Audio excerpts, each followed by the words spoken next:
I'm Scott Stein, and all you third-gen iPad owners, I have unfortunate news. Yes, there is a new iPad, a fourth-generation iPad, and what does that mean? Well, it does seem that in one calendar year, we've made two generational leaps instead of one.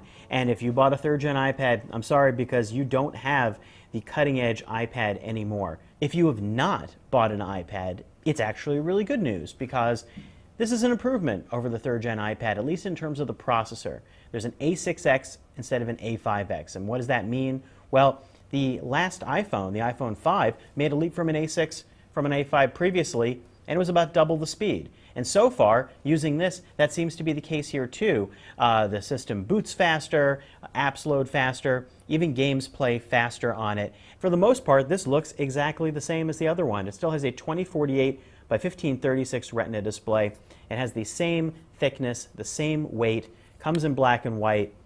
On the street, you couldn't tell them apart, and they feel pretty similar. Now, there are a few key differences. One, there is the Lightning connector, so that these are all part of the same iOS family. The other difference with the new 4th Gen iPad is that there's an HD front-facing camera that takes crisper FaceTime videos, shoots 720p, and crisper still photos of yourself. Is it the iPad to get? Now that's the question, because now there are two iPads. There's the 4th Gen, and there's this little iPad mini floating around, which is incredibly convenient, very light, and very fun to use. Now I imagine these are going to be two very different use cases, because the iPad mini really feels almost like a Kindle or a book, and it has an iPad 2's guts inside essentially, but you don't really notice that if you're caring about reading or video playing. Now the 4th Gen iPad, this thing is a powerhouse, and it's the fastest iOS device that's on the market right now. It eclipses the iPhone 5, and it provides the best combination of power and performance. For those who want that, this is the way to go. If you're a pro user, if you're using this for photography, if you're using this for video editing, if you're using this as a laptop alternative, then the 4th Gen iPad is the way to go. And if you were thinking about buying an iPad before, if you were on the fence, if you were waiting to see, well then this is absolutely the right time to get it, because let's face it, I don't really know when the next iPad's going to come out. Now, would that happen sooner or later? Odds are that would be later.